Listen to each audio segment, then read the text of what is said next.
India, एक भारत श्रेष्ठ भारत का ये एक तरह से छोटा विजन मैं कहूँ कि आज देश के अलग अलग प्रांतों से, देश के अलग अलग हिस्सों से हर प्रांत के लोग दिल्ली में बसते हैं और दिल्ली का अपना अलग से कोई कल्चर नहीं है। आज हम सभी यहाँ महाराष्ट्र का यदि गणेश चतुर्थी मनाते हैं तो गुजरात का गरबा भी बड़े शौक से हम खेलते हैं, हरियाणा की तीज करते हैं तो बिहार की छठ पूजा भी बड़े धूमधाम से मनाई जाती है।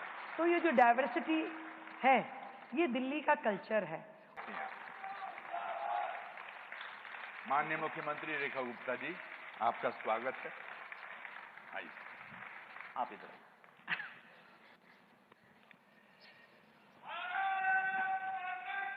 जय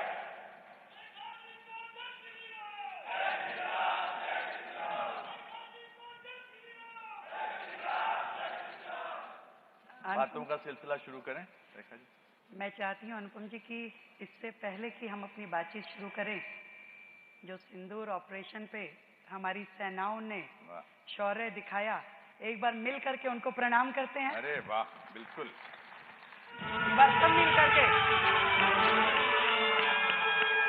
समय सिंदूर तो स्वयं तो रोक न पाए हम, नेतृत्व शक्तिशाली ने दिखाया क्रोध पराक्रम। बज उठी थी रणभेरी, ना हुई तनिक देरी, धैर्य टूट था गया, तीर छूट था गया और फिर मिटा दिया आतंक के विकार को। रखेगा जादू शत्रु इस प्रहार को, प्रहार को, प्रहार को, प्रहार को। प्रचंड है ये संदूक के वार को, किया है भक्त हमने उसकी धार को।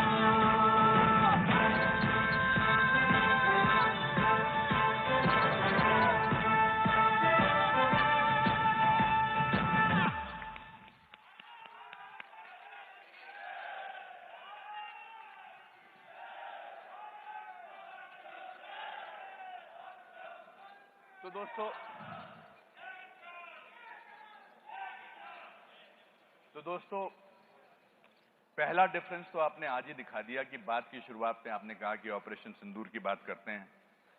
अच्छा लगा इस बार सरकार ने सबूत नहीं मांगा। बहुत अच्छा लगा, बहुत अच्छा लगा। पिछली बार सरकार ने सबूत मांगे थे कि क्या वाकई ऐसा हुआ था। मुझे सच में ये सोच के अफसोस होता है कि इस कुर्सी पे मुझसे पहले वो लोग बैठे जो देश की सेनाओं पे प्रश्न चिन्ह लगाते थे, जो देश के दुश्मनों के साथ हाथ मिलाते थे और जिसमें ना मातृभूमि के प्रति निष्ठा रही और ना ही देश के प्रति प्यार। और ये जो ऑपरेशन सिंदूर हुआ अनुपम जी, मैं एक महिला हूं, मैं विशेष रूप से ये कह सकती हूं देश की उस आधी आबादी की ओर से कि इस ऑपरेशन सिंदूर ने पूरे देश की बहनों का सम्मान बढ़ाया। धन्यवाद करती हूं आदरणीय प्रधानमंत्री नरेंद्र मोदी जी को, जिन्होंने देश की बहनों का स्वाभिमान बनाए रखने के लिए ये ड्राइव किया और दुश्मन देश में जाकर के जिस तरीके से आतंकी अड्डों को उड़ाया गया, उन पे प्रहार किया गया, आज देश की सभी बहनें सेनाओं को शत शत नमन करती हैं, देश के प्रधानमंत्री को प्रणाम करती हैं। मैंने तो एक पोयम भी 4 लाइनों की जी बिल्कुल लिखी, तो मैं चाहूंगी मैं उसे पढ़ूं। जी बिल्कुल। पोयम का नाम रखा मैं भी सिंदूर हूं।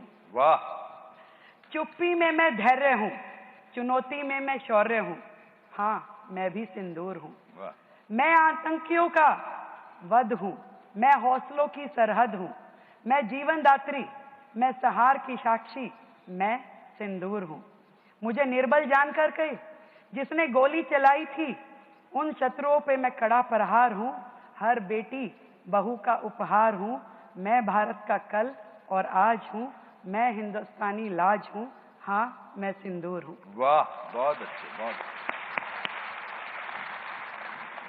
रेखा जी, मैं कश्मीर का रहने वाला हूं, हालांकि मेरी पैदाइश और मेरा पढ़ाई जो थी वो शिमला में हुई। 32 साल से हम कश्मीरी हिंदुओं की प्रताड़ना को जो है वो झेलते आ रहे हैं। तो बहुत सालों बाद जब कश्मीर फाइल्स बनी तो मुझे एक क्षण कभी नहीं भूलता है, और मैं ये पीड़ा से कह रहा हूं, दुख से कह रहा हूं, जब पिछले मुख्यमंत्री जी ने असेंबली में कश्मीरी हिंदुओं का मजाक उड़ाया था और कहा था कि ये फिल्म अगर इतनी जरूरी है तो यूट्यूब पे लगा दीजिए। मुझे बड़ा दुख हुआ, क्योंकि मैं इस दुख को अपने अंदर लेके चल रहा था बहुत सालों तक। मेरे मामा, मेरे ताया, दादाजी सबने वो बर्दाश्त किया था। इसलिए जब आपने कहा कि आज मैं ऑपरेशन सिंदूर से इसकी शुरुआत करती हूं तो मुझे अच्छा लगा, और आपने अंदर भी मेरे से जो बातें की मुझे बहुत अच्छा लगा। मेरा एक सवाल बड़े नेचुरली मेरे मन में उठता है कि आपको दिल्ली क्यों अच्छी लगती है? दिल्ली के बारे में जो मुझे सबसे अच्छी चीज लगती है ना अनुपम जी, एकता में जो यहाँ का स्वरूप है, एक मिनी इंडिया, एक भारत श्रेष्ठ भारत का ये एक तरह से छोटा विजन मैं कहूँ कि आज देश के अलग अलग प्रांतों से, देश के अलग अलग हिस्सों से हर प्रांत के लोग दिल्ली में बसते हैं, और दिल्ली का अपना अलग से कोई कल्चर नहीं है। आज हम सभी यहाँ महाराष्ट्र का यदि गणेश चतुर्थी मनाते हैं तो गुजरात का गरबा भी बड़े शौक से हम खेलते हैं, हरियाणा की तीज करते हैं तो बिहार की छठ पूजा भी बड़े धूमधाम से मनाई जाती है। तो ये जो डाइवर्सिटी है ये दिल्ली का कल्चर है, और इसीलिए इस अनेकता में एकता को जब मैं फील करती हूँ तो मुझे दिल्ली की ये चीज़ बहुत ही खूबसूरत लगती है। और सरकार बनते ही हमने जो पहला निर्णय किया कि हर राज्य का राज्य दिवस हम यहाँ मनाएंगे, और सरकार जो है हर राज्य के सुख दुख में हमेशा खड़ी मिलेगी। इसके बारे में एक बड़ा अच्छा वीडियो बना है कि दिल्ली के बारे में लोग क्या कहते हैं, आइए देखते हैं।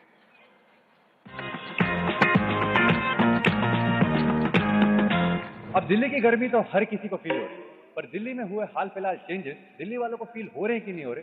चलो दिल्ली वालों से जानते हैं और उनसे पूछते हैं आखिर दिल्ली में चल क्या रहा है। भाई साहब,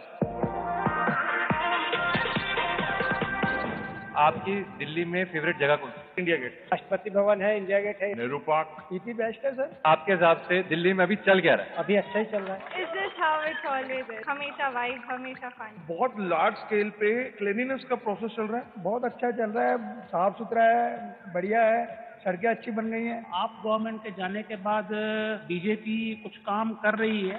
अच्छा माहौल चल रहा है क्योंकि नई सीएम आई है तो लग रहा है कोई चीज मूव कर रही है और कोई दिल्ली की डेवलपमेंट होगी। पिछले 100 days में what are the changes you have seen in Delhi? It feels bit clean, like there's no tobacco and all sort of stuff. Like कम हो गया है। मार्केट में अच्छे फल फ्रूट आ गए हैं। पहले खट्टे आते थे आम, अब मीठे आम आने लग गए हैं। रेखा गुप्ता जी आई है तब बदलाव हुआ है, चेंजिंग पहले से बहुत बढ़िया हुआ है। ट्रैफिक जाम था, रोड पे कूड़ा कबाड़ा कचरा साफ सफाई ये सब हो रहा है। दिल्ली में बहुत गड्ढे हैं, सड़कें बिल्कुल टूटी हुई हैं। आप गवर्नमेंट के टाइम पे कोई काम नहीं हुआ यहाँ प्रॉपर जो है। ये जो नई गवर्नमेंट है बीजेपी की, जिस एंथुजियाज्म से इन्होंने शुरू किया है ये काम, अपने काम को अंजाम तक पहुंचाएंगे। अगर आपको हमारी मुख्यमंत्री से मिलने का मौका मिले तो उनको आप क्या पूछना चाहेंगे या क्या सुझाव देना चाहेंगे? प्रोटीन एक्स के डिब्बे होते हैं, लड़कों को दे दिए जाए। एक ही घर में एक एक डिब्बा लड़कों को प्रोटीन के डिब्बे बॉडी बनानी। सुझाव नहीं उनको, मैं बल्कि कांग्रेट्स करूंगा कि पिछले 100 डेज में जो उन्होंने जिस तरह काम किया है वो आगे उसी तरह उसको फॉलो करते रहे तो हमारी दिल्ली आने वाले 1000 डेज में तो मैं कहता हूँ बहुत ही कमाल हो जाए।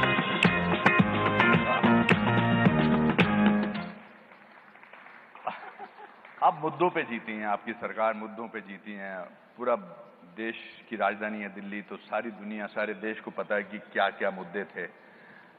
मैं ये जानना चाहता हूं कि आपने पिछले 10 साल जीतने से पहले कैसे बिताए दिल्ली में? संघर्ष में। जब ये देखते थे कि दिल्ली की जनता के साथ अन्याय हो रहा है, जब भ्रष्टाचार की रोज पोलें खुलती थी, जब शराब के ठेके गली गली खुल गए थे, तो हम संघर्ष में थे। हम कभी सचिवालय पे प्रदर्शन करते थे, कभी विधानसभा पे जाते थे, कभी केजरीवाल साहब के घर जाते थे, आवाज उठाते थे।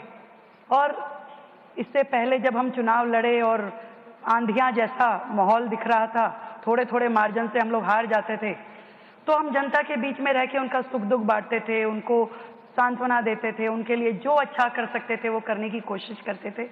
कुल मिलाकर के 10 साल में दिल्ली जितना पीछे हुई, उसको जहां जहां हम ठीक कर सकते थे वहां जनप्रतिनिधि के नाते उनके बीच में रह करके काम करते थे। मुझे ऐसा लगता है कि विश्वास को वापस पाना बड़ा मुश्किल होता है किसी भी चीज के लिए। Why should the people of Delhi believe you? Why should, कि आपने ऐसे पिछले 100 दिनों में क्या किया है कि उनको लगे कि हालांकि मेरा एक बचपन का दोस्त है जो यहाँ रहता है, विजय सहगल, पिछले मेरी 8th स्टैंडर्ड से, मैंने उससे पूछा, मैंने कहा सही काम हो रहा है? कहता हाँ सही काम हो रहा है। पर मैं आपसे जानना चाहता हूँ कि हमारे कुछ तो यहाँ पर बैठे हैं ऑडिटोरियम में, मगर लाखों लोग इसको अलग अलग प्लेटफॉर्म पे देख रहे होंगे, वो भी जानना चाहेंगे, जब विश्वास टूटता है तो उसको दोबारा मुकम्मल करना बड़ा मुश्किल होता है, हालांकि आपने मुद्दों पर जीता, तो why should the people of Delhi believe you and what has happened in these 100 days? आप ठीक कह रहे हैं अनुपम जी। जब रामलीला मैदान से एक आंदोलन शुरू हुआ तो हजारों लाखों लोग उससे जुड़े, हम भी जुड़े, बाकी लोग भी जुड़े। उन्हें लगा कि शायद कुछ ईमानदारी, मैं भी जुड़ा, कुछ आप भी जुड़े, और सब ने ये सोच करके उस समूह का साथ दिया कि शायद दिल्ली में, देश में कुछ बेहतर होगा। वो लोग जो कहते थे हमें सत्ता का लालच नहीं, इतने लालची हो गए कि सत्ता के अलावा उन्हें कुछ दिखता नहीं था। एक राज्य की सत्ता मिली तो दूसरे की ओर दौड़ पड़े। और आप सही कह रहे हैं कि लोगों का एक विश्वास टूटा इस 10 साल में। लोगों को लगा कि जिस ईमानदारी को हम खोज रहे थे वो मिली नहीं। आज भी वहां भ्रष्टाचार के अड्डे बने हुए थे। और क्यों नई सरकार पे विश्वास करें, ये प्रश्न आपके मन में, लोगों के मन में हो सकता है। पर इस प्रश्न का उत्तर देने के लिए ही आज मैं, मेरा मंत्रिमंडल, हमारे विधायक, सभी जनप्रतिनिधि लगातार सड़कों पे लोगों के बीच में रह के काम करते हैं। आज हम वो लोग नहीं हैं जो शीश महल की अरबों रुपए की प्रॉपर्टी के बीच में घर बना के बैठ गए और लाखों रुपए के पर्दे हमने ढांप लिए और सामने टीवी पे केवल अपनी स्पॉन्सर्ड की हुई न्यूज देखते हैं।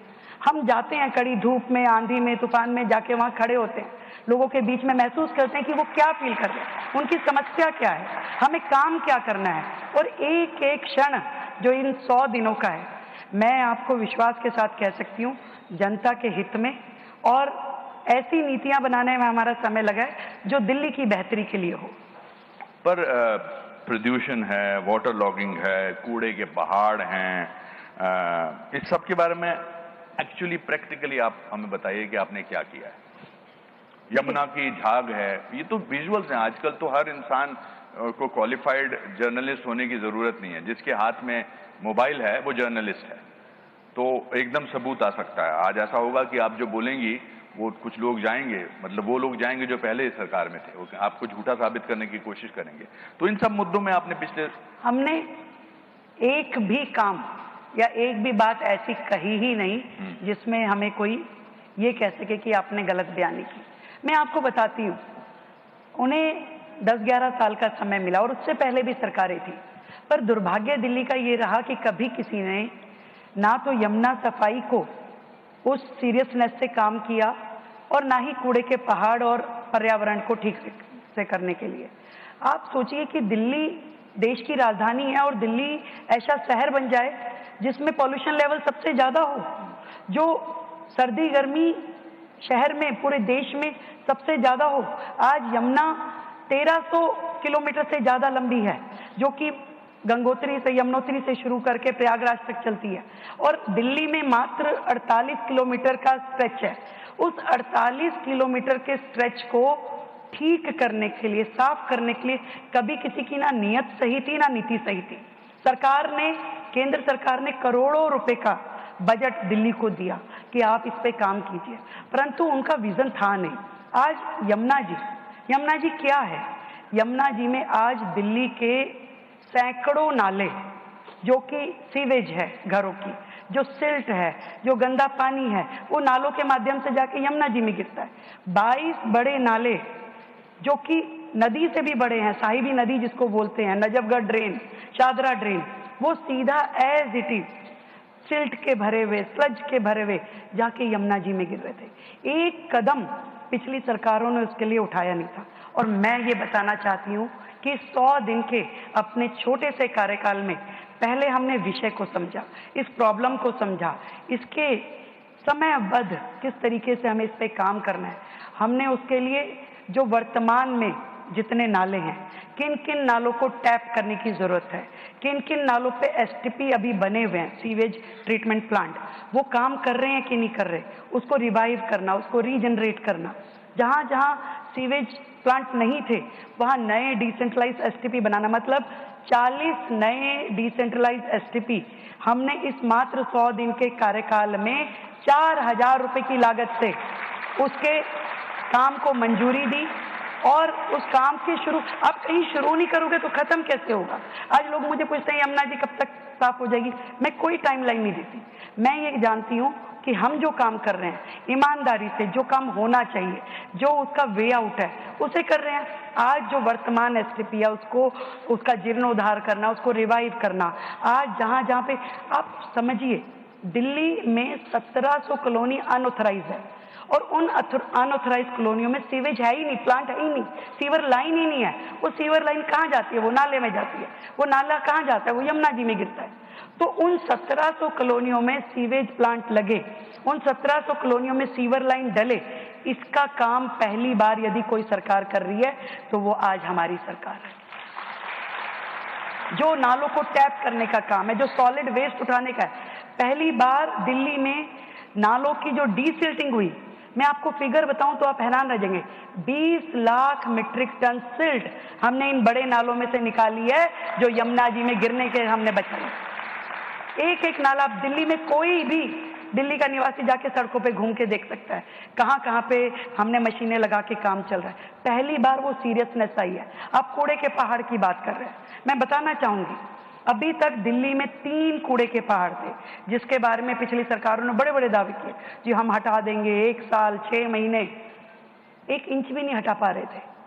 क्यों? क्योंकि मतलब केंद्र सरकार ने 1200 करोड़ रुपए दिए पिछली सरकार को भी कि ये कूड़े के पहाड़ आप हटाइए, परंतु जो काम होना चाहिए था, आप देखिए दिल्ली का डेली का जो आउटलेट है, मतलब जो कूड़ा निकलता है घरों से, दिल्ली 3 करोड़ की जनसंख्या की छोटी सी दिल्ली है, इसमें लगभग 80,000 हाउस होल्ड है। कूड़ा कितना निकलता है रोजाना का? 11,000 मीट्रिक टन।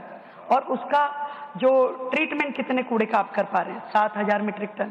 तो रोजाना का 4,000 मीट्रिक टन कूड़ा जब खड़ा होगा और पुराना 280 लाख मीट्रिक टन कूड़ा आपका लीगेसी वेस्ट था, तो आप बताइए कैसे आपने योजना बनाई, क्या काम किया? ऐसे कैसे खत्म होगा कूड़ा जब 4,000 मीट्रिक टन कूड़ा रोज जमा हो रहा है, रोजाना। तो हमने आने के बाद ना केवल उसकी स्पीड बढ़ाई, जो कूड़ा रोज 7,500 मीट्रिक टन हट रहा था, बायोमाइनिंग उसकी हो रही थी, उसे हमने 18,000 मीट्रिक टन किया, 18,000 डेली। उसके बाद वेस्ट टू एनर्जी प्लांट, जहां उस कूड़े को आप निष्पादन कर सके, ऐसे 4 वेस्ट टू एनर्जी प्लांट पे काम शुरू हुआ और लगातार उस पे कार्रवाई चल रही है। क्योंकि जब तक आप अपनी कैपेसिटी नहीं बढ़ाएंगे वेस्ट डिस्पोजल की, तब तक वो कूड़ा खत्म नहीं हो सकता। आप जितने मर्जी झूठे वादे कर लीजिए, मैं नहीं करना चाहती कोई झूठा वादा। मुझे मालूम है कि जब तक ये वेस्ट टू एनर्जी प्लांट, जो हमारे 4 प्लांट हैं, जो नरेला में है, जो बाकी जगह तेखंड में है, उनको हम ऑपरेशनल मोड पे नहीं लाएंगे तो ये लीगेसी वेस्ट खत्म नहीं होगा। और इसके अलावा दिल्ली में रोजाना आप सोचिए कितना ई वेस्ट निकलता है, कितने आपके टूटे मोबाइल, बैटरीज, उनके लिए क्या सोचा था भाई? पहली बार सरकार ने तेखंड में एक नया वेस्ट टू एनर्जी प्लांट, जिसमें आपका दिल्ली का पूरा ई वेस्ट वहां पे चैनलाइज होगा, वो बनाने की योजना करी। तो ये काम है जो दिल्ली को करने हैं, दिल्ली के लिए करने हैं। तो चाहे कूड़े का पहाड़ हो, चाहे पर्यावरण हो, पर्यावरण का भी बता देती हूँ। पर्यावरण दिल्ली में आप जब AQI उठा के देख लीजिए आपको ज्यादा ही मिलेगा। तो दिल्ली, पिछली सरकारें क्या कर रही थी भाई? उन्होंने कहा कि हम ऑड इवन कर रहे हैं, इससे खत्म हो जाएगा। क्या ऑड इवन से पॉल्यूशन खत्म हो रहा है? आप चलाते थे, अगर वाटर स्प्रिंकलर चलाया आपने मात्र 2 महीने सर्दी के, अरे पॉल्यूशन तो 12 महीने का है। आप जनवरी से लेकर दिसंबर तक पॉल्यूशन चलता है। आज गर्मियों में भी पॉल्यूशन लेवल हाई होता है। तो आपकी क्या योजना थी? कोई योजना नहीं थी। पहली बार हमारी सरकार आने के बाद हमने एक विस्तृत योजना के माध्यम से, दिल्ली में 250 वार्ड है, 70 विधानसभा हैं, तो 250 के 250 वार्डों पे 4-4 मशीनें पर वार्ड वाटर स्प्रिंकलर की, जिसमें इंटीग्रेटेड स्मोक गन्स हैं, वो मशीनें हमने ऑर्डर देके मंगवाई है ताकि 12 महीने वहां काम चले, कभी भी पॉल्यूशन लेवल जो है हाई ना हो। और जितनी दिल्ली में हाई राइज बिल्डिंग है उन सब पे हमने स्प्रिंकलर्स लगाने की योजना बनाई ताकि एक ऊंचे लेवल से वहीं से आपका डस्ट पार्टिकल्स जो है वो नीचे हो। हमने दिल्ली में ईवी पॉलिसी, यानी कि पब्लिक ट्रांसपोर्ट जो है हमारा पूरा का पूरा इलेक्ट्रिक मोड पे आए। इसके लिए हमने अभी 400 बसें लॉन्च करी, जिसका नाम हमने देवी रखा। देवी यानी दिल्ली इलेक्ट्रिक व्हीकल इंटरकनेक्टर। तो ऐसे पूरा का पूरा पब्लिक ट्रांसपोर्ट जो है वो इलेक्ट्रिक मोड पे है। ईवी स्कूटीज, ईवी कार, लोग जो है ग्रीन एनर्जीज के ऊपर जाए। सोलर का बड़ा सिस्टम हमने खड़ा किया, मतलब हर रेजिडेंशियल रूफटॉप पे आपका सोलर हो। सरकारी बिल्डिंग्स को हमने कंप्लीट कर दिया, सब पे सोलर रूफटॉप लगाई है। ज्यादा से ज्यादा दिल्ली को ग्रीन एनर्जी की तरफ चैनलाइज करना पड़ेगा, तभी तो ये एयर पोल्यूशन हो, आपका जितना पोल्यूशन दिल्ली में है वो सब खत्म हो पाएगा। तो मैं इतना कह सकती हूँ कि सरकार ईमानदारी से काम कर रही है और एक एक काम जो रिक्वायर्ड है दिल्ली के लिए योजनाबद्ध तरीके से बेस्ट टेक्नोलॉजी के साथ हम दिल्ली की धरातल पे उनको लेके आ रहे हैं। मेरे जहन में एक बात आ रही है, सोच रहा हूं बोलूं या ना बोलूं, पर मैं बोल देता हूं। आप इतनी देर तक बोलते रही उपलब्धियों के बारे में, आप एक भी बार खांसी नहीं।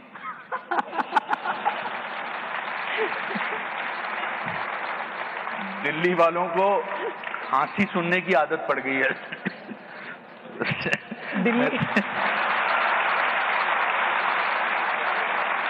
मैं माफी चाहता हूं, मेरे से रहा नहीं गया कि ना आप खांसी हैं और ना यहां बैठे 2000 लोग खांसे हैं अभी तक।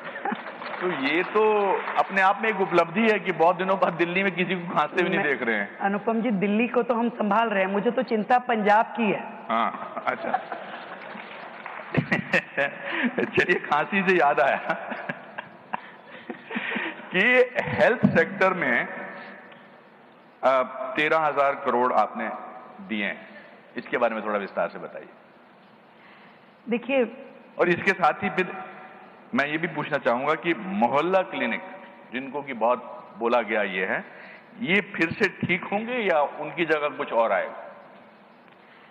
दिल्ली जो देश की राजधानी है, मैं इसीलिए बार बार इस शब्द का इस्तेमाल कर रही हूँ कि सच में बाकी राज्यों से दिल्ली अलग कैसे है, क्यों यहाँ और ज्यादा अधिक ध्यान देने की जरूरत है। भाई, दिल्ली वालों को जो अधिकार था वो आज तक मिला ही नहीं उन्हें। पूरे देश में आयुष्मान योजना लग गई, सबको लाभ मिलने लगा। 5 लाख रुपए का इलाज केंद्र सरकार करा रही थी, पर हमारे पिछले मुख्यमंत्री साहब ने वो आने ही नहीं दी। हमारी सरकार ने पहला दिन जब शपथ लेने के बाद हम सचिवालय में आके बैठे, पहली कैबिनेट में दिल्ली के लिए आयुष्मान योजना को लागू किया।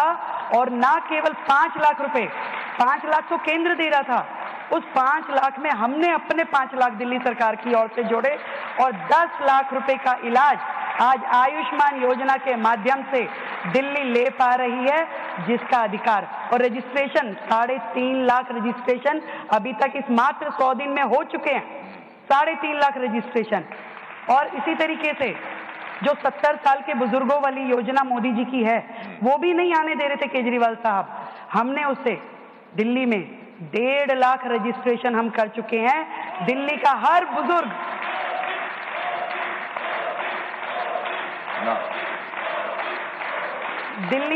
बुजुर्ग जो 70 साल से ऊपर है, और देखिए कितनी खूबसूरत योजना है जिसमें आपको कोई इनकम क्राइटेरिया नहीं है, कोई टैक्स लायबिलिटी वाला इसमें सेगमेंट नहीं है। जो भी 70 साल से ऊपर का है, वो अमीर है, गरीब है, किसी भी जात का है, उसे सरकार लाभ देगी, पूरा हेल्थ का पूरा एश्योरेंस देगी।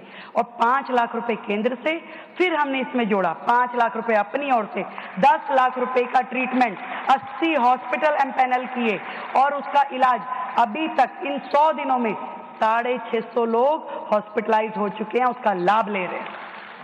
ये हेल्थ सेक्टर की अचीवमेंट्स मैं बता रही हूँ। और इसके अलावा ट्रांसपेरेंसी जो एक बहुत बड़ी चीज है, भ्रष्टाचार मुक्त प्रशासन। आज जिस तरीके से सरकार चल रही है, पहले क्या होता था? अब दवाई खरीद में भ्रष्टाचार, नियुक्तियों में भ्रष्टाचार, हॉस्पिटल की मैनेजमेंट में भ्रष्टाचार, इंफ्रास्ट्रक्चर में भ्रष्टाचार। एक एक पॉलिसी जो अब नीतिगत फैसले हमने किए, हमने सेंटर प्रोक्योरमेंट की मेडिसिन की, ताकि जो भी दवाई खरीदी जाए उसमें पारदर्शिता हो, जितनी भी प्लेसमेंट है। आज देखिए कितना दुर्भाग्य है कि हमारे मेडिकल इंफ्रास्ट्रक्चर में इतनी वैकेंसी है, 20% डॉक्टर कम है, 30% नर्सिस कम है और लगभग 40-45% पैरा मेडिकल स्टाफ कम है। कैसे अस्पताल चलेंगे? अब बताइए मुझे। मतलब दिल्ली जो देश की राजधानी है, जो WHO बोलता है, वो कहते हैं कि जी 1000 लोगों पे कम से कम 2 बेड हॉस्पिटल के होने चाहिए। और दिल्ली का दुर्भाग्य देखिए, कितने बेड है दिल्ली में? आप अनुपम जी, आप तो बड़े नायक हैं दिल्ली के। मात्र 0.42 बेड प्रति 1000 व्यक्ति। ये दिल्ली का आपका मॉडल इंफ्रास्ट्रक्चर था, जिसकी दुहाई पिछले मुख्यमंत्री साहब देते थे कि 0.42 यानी 1 बेड भी नहीं था।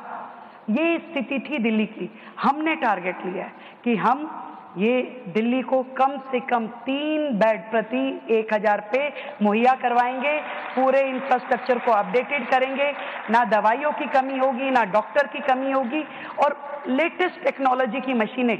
मतलब मुझे अफसोस होता है, दिल्ली में जो अस्पताल है वहाँ MRI नहीं है, वहाँ CT स्कैन नहीं है। मतलब कैसे अस्पताल चल रहे हैं? आप इसे मॉडल कहते हैं? ऐसा मॉडल नहीं चलेगा दिल्ली के लिए।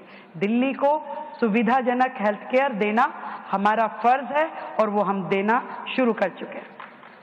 Very good. मुझे हमेशा ऐसा लगता है कि देखिए, किसी भी राज्य की जनता की थोड़ी सी डिमांड्स होती हैं। वो चाहते हैं कि बस ये हमारा ध्यान हो जाए, ये सब चीजें हो जाएं, तो हम अपने जीवन को सुख से जी सकते हैं। आपने इनके बारे में बात की, हेल्थ के बारे में बात की, शिक्षा के क्षेत्र में आपने क्या क्या तय किया है? एजुकेशन फॉर एवरीबडी, इसके बारे में आपने क्या सोचा है? कल आपके स्टाफ में, आपके लोगों में मुझे बात कर रहे थे, तो मैं आपसे सुनना चाहूंगा कि शिक्षा जो है वो बहुत इंपॉर्टेंट है। Education right for everybody. बिल्कुल बिल्कुल, आपने बेहतर प्रश्न किया। शिक्षा एक बहुत प्राइमरी मुझे लगता है कि जरूरत है किसी भी राज्य के लिए।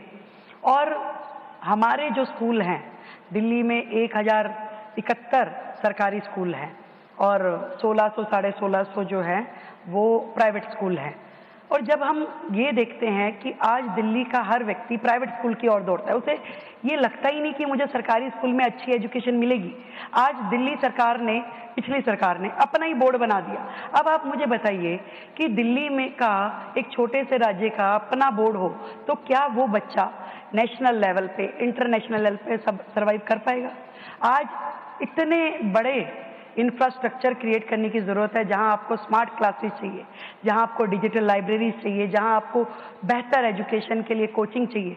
दिल्ली में हमने एजुकेशन की फील्ड में काम करते हुए ये तय किया कि हम पूरे के पूरे अपने शिक्षा तंत्र को इतना मजबूत कर दें कि फिर कोई पेरेंट्स अपने बच्चे को ये ना कहे कि मेरा बच्चा फाइनेंशियल अपनी कमी होने के कारण अच्छे स्कूल में नहीं जा पाया। उसको लगना चाहिए कि दिल्ली सरकार के जिस स्कूल में मैं पढ़ रहा हूँ वो बेस्ट है। उसके लिए हमें जो स्मार्ट क्लासेस उन्हें देनी है, उसके लिए हमने 125 डिजिटल लाइब्रेरीज का प्लान बनाया है, 100 लैंग्वेज लैब्स, क्योंकि आज क्या है, बच्चा जर्मनी चाहता है कि मैं जो फ्रेंच में सीखूं, मैं जर्मन सीखूं, मैं इंग्लिश सीखूं, ताकि हमारे सरकारी स्कूल का बच्चा भी अपडेटेड हो। अलग अलग करिकुलम हमने डेवलप किए हैं। और यहाँ तक कि जो एक नेक्सस चल रहा था प्राइवेट स्कूलों में फीस को लेकर के, कितनी भी फीस कोई भी स्कूल बढ़ा देता था और सरकार जो थी वो अंडर टेबल उनसे सेटिंग करती थी। पेरेंट्स परेशान होकर लड़ते बिड़ते रहते थे, कोर्टों में केस चलते रहते थे। पहली बार दिल्ली सरकार ने अपना खुद का दिल्ली की एजुकेशन के लिए एक्ट बनाया to control fee of private school, और इसको हम अब ऑर्डिनेंस के रूप में लेके आ रहे हैं ताकि दिल्ली के बच्चों को एक सुकून मिल सके। So बेसिकली आप कहना चाह रही हैं कि प्राइवेट स्कूल्स जो अपनी फीस खुद बढ़ा देते थे सरकारी स्कूलों की, आपने उस पर एक एक्ट बनाया, थोड़ा इसके बारे में विस्तार से बताएंगे? देखिए अभी तक क्या था, जो दिल्ली थी वो जिस एक्ट से ड्राइव हो रही थी उसमें ये कहा जाता था कि आप अपनी फीस बढ़ा लीजिए और केवल डायरेक्टर एजुकेशन को इन्फॉर्म कर दीजिए। हमने देखा कि जब लगातार स्कूल फीस बढ़ा रहे हैं, पेरेंट्स कुछ कर नहीं पा रहे, कोर्ट कुछ साथ नहीं दे रहा है, तो क्या करना चाहिए। तो आसपास के सभी राज्यों का हमने एजुकेशन मॉडल स्टडी किया और बहुत सारे लीगल ओपिनियन लिए, बहुत सारे एजुकेशनिस्ट का उसमें हमने व्यू लिया।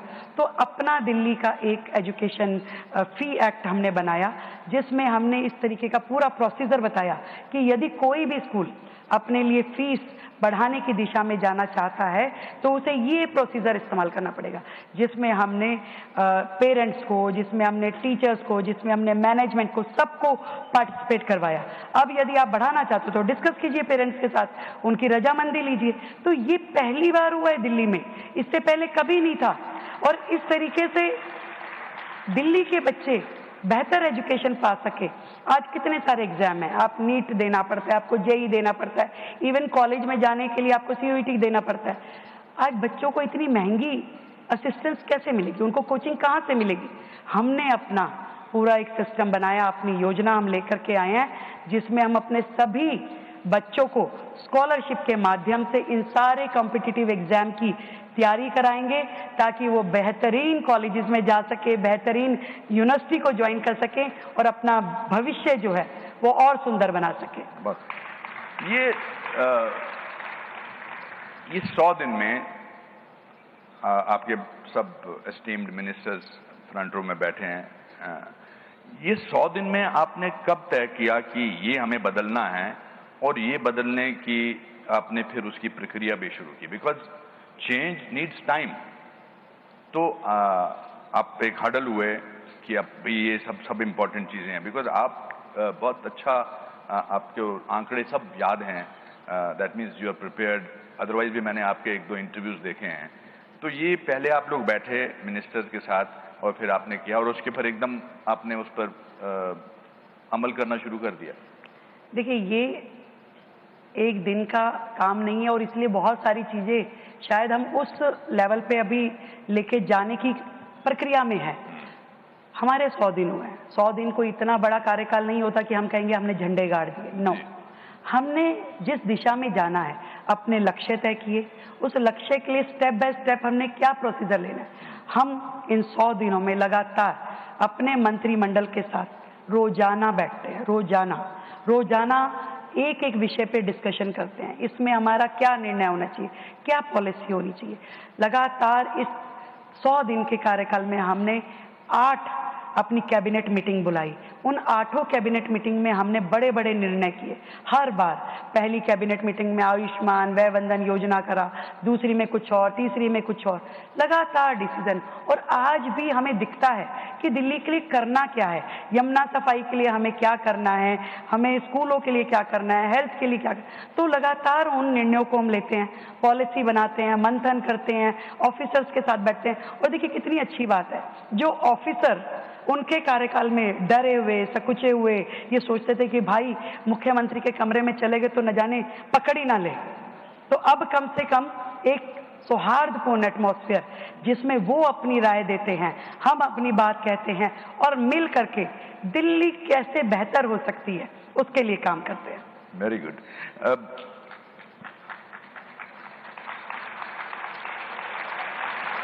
ये मैंने इनको इशारा कहा कि जब मुख्यमंत्री या मैं कोई अच्छी बात करूं और मैं अपना सर खुजाऊं तो मतलब तालियां मारनी है। नहीं, तालियों की, देखिए एक्टर जो है, नेता और अभिनेता बिना तालियों के आगे नहीं बढ़ सकते हैं, बिकॉज बहुत मेहनत करते हैं। बुरे एक्टर के लिए कभी ताली नहीं बजती है, अच्छे एक्टर के लिए ताली बजती है। वोट बैंक के बारे में बात होती है कि जो वोट देते हैं वो झुग्गियों में रहते हैं, झोंपड़ियों में रहते हैं। I was surprised and little shocked also कि आज दिल्ली में मुंबई से ज्यादा झुग्गियां हैं, स्लम्स हैं या झुग्गियां हैं। I was personally shocked। तो आमतौर पे ये कहा जाता है कि ये लोग जो हैं ये वोट देते हैं, तो ये वोट बैंक है। तो आपने क्या झुग्गियां तोड़ने का विचार किया है या चेंज लाने के लिए?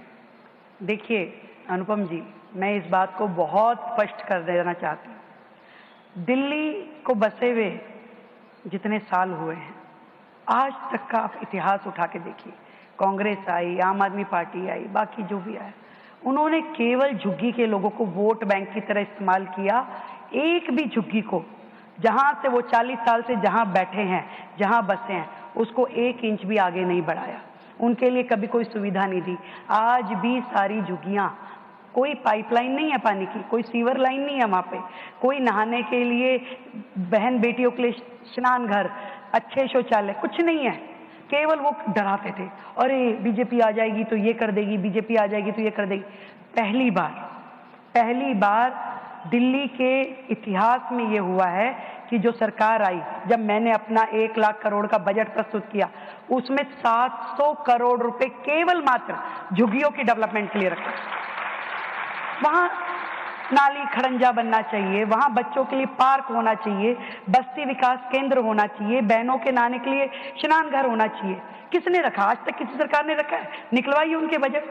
पहली बार हमने रखा, और आज मुझे ये कहते हुए गर्व है कि हर झुग्गी में कोई ना कोई काम शुरू हो गया और आगे शुरू होगा।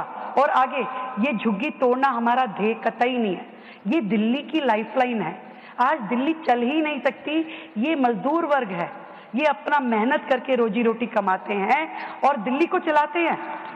इन दिल्ली को चलाने के लिए इनको बेहतर रहने की व्यवस्थाएं देनी है, इनके लिए हमें काम करना है, इनको सुकून से ये जी सके ऐसी। तो जब तक ये लोग अपने पक्के मकानों में शिफ्ट नहीं हो जाते, जहां वो रह रहे हैं वहीं रहेंगे, पर बेहतर सुविधाओं के साथ रहेंगे, ये हमारा वादा है। आप महिला चीफ मिनिस्टर हैं, आपने पिछले 100 दिनों में महिलाओं के लिए क्या किया है? मैंने अपना रिसर्च अच्छा किया है, बहुत अच्छा किया है, और इसका जवाब मैं देना भी चाहती थी।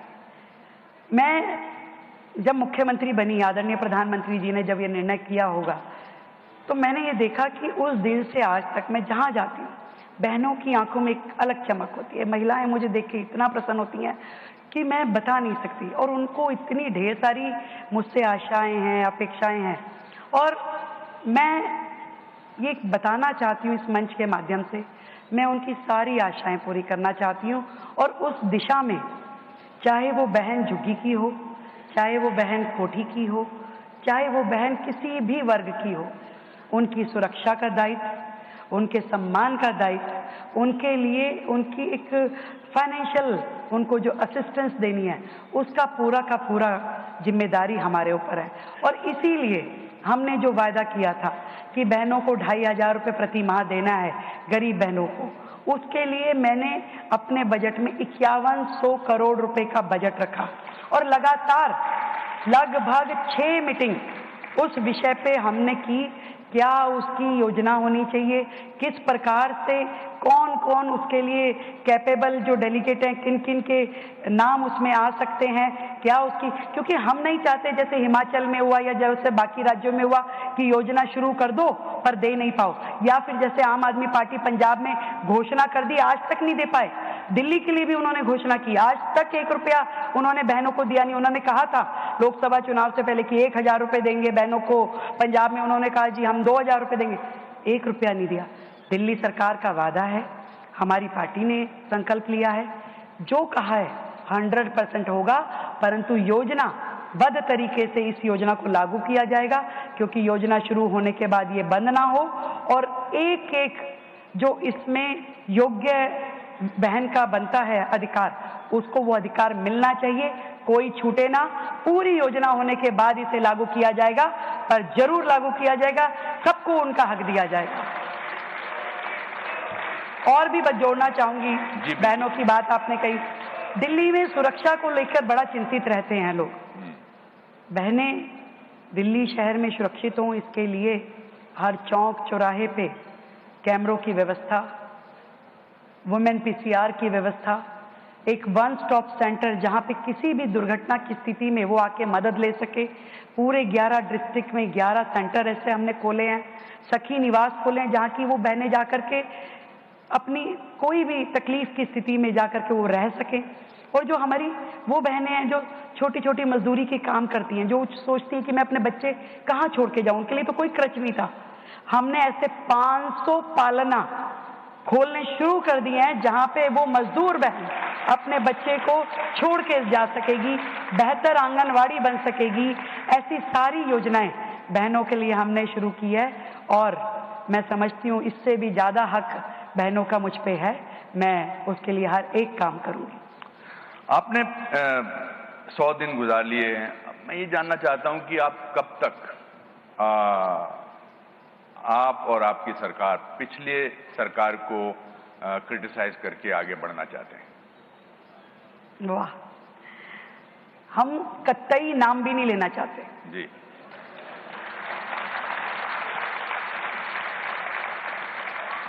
ये जो कांटा दिल्ली की जनता के दिलों में चुभा था ना, उस पे मरहम लगते सा लगेगा।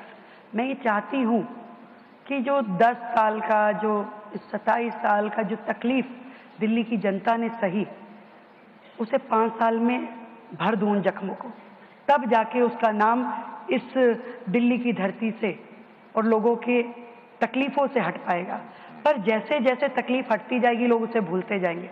उस समय वो उसको, सरकार को, उन लोगों को जिसकी वजह से दिल्ली की जनता ने दर्द सहे, तब जाकर के मुझे लगता है कि वो नाम यहाँ से हटेगा। उस काम को करने के लिए हम बड़ी स्पीड में हैं, इसीलिए बिना एक भी दिन की छुट्टी लिए हुए पूरी सरकार काम कर रही है, लगातार सड़कों पे है, लोगों के बीच में है। रोज 24x7 का मिशन लेकर के, मिशन मोड पे हम काम कर रहे हैं। हम भी चाहते हैं कि जल्द से जल्द लोगों का दुख दूर हो जाए। बहुत अच्छे। एक पर्सनल आपके से सवाल पूछना चाहता हूं।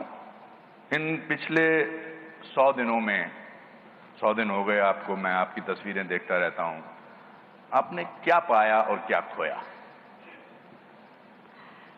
पाया दिल्ली का ढेर सारा प्यार, मेरी देश भर की बहनों की बहुत सारी विशेष, पूरे समाज की हर एक व्यक्ति। मैंने देखा जब मेरा शपथ ग्रहण समारोह था तो पूरे राज्य के, पूरे देश भर के राज्यों के सीएम, डिप्टी सीएम सब लोग आए और एवरीबॉडी वाज हैप्पी।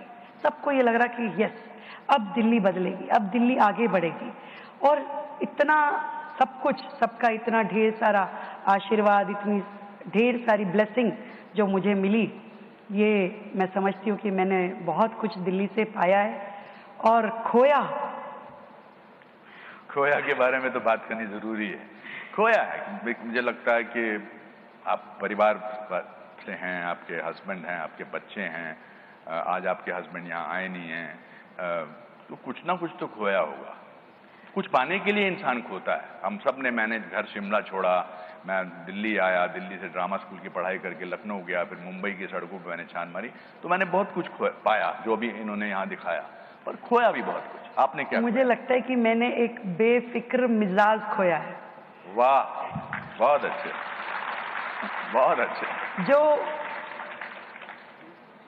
मस्ती, जो शरारत, जो चीजें मैं पहले बड़ी आसानी से कहीं खड़े हो गए, कहीं कुछ बोल दिया, कहीं कुछ कर लिया, अब मुझे लगता है कि मैं जिस दायित्व पे हूँ वो एक बड़ी जिम्मेवार पोस्ट है, तो मुझे सोच के बोलना, सोच के करना, सोच के, वो मुझे लगता है कि वो मैंने खोया कहीं, बाकी सब पाया। वाह, बहुत अच्छा। आपकी सच्चाई के लिए मैं आपका मुरीद हूँ। देश के प्रधानमंत्री को हम सब फॉलो करते हैं, आप सब फॉलो करते हैं, उनसे अगर आपसे एक क्वालिटी आपको अपनानी हो, बहुत सारी क्वालिटी आप चाहेंगे और आपके सब लोग चाहेंगे अपनाना, एक क्वालिटी अपनानी हो तो वो क्या क्वालिटी आप अपनाना चाहेंगे? डेडिकेशन। डेडिकेशन।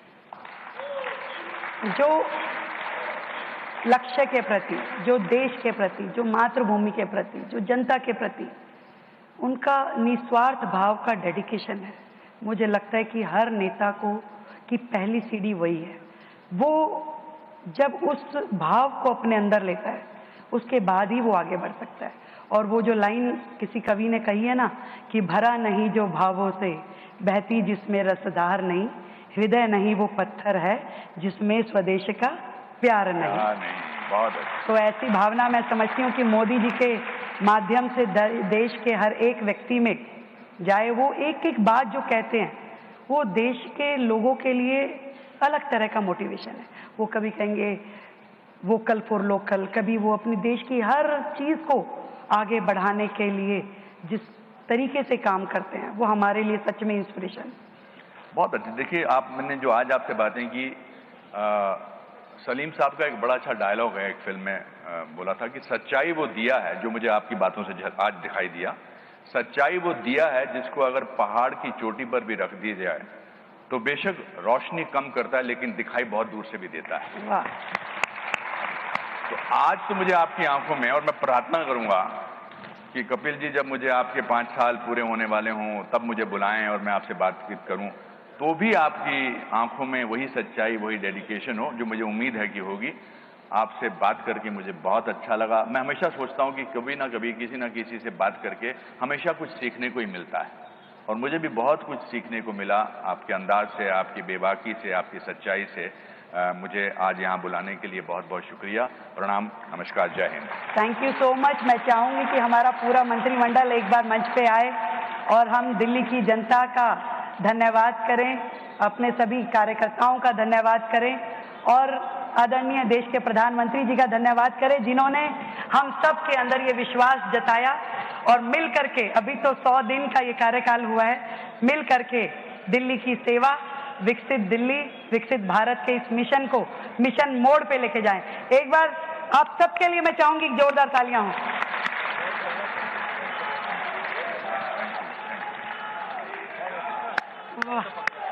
आइए जोरदार।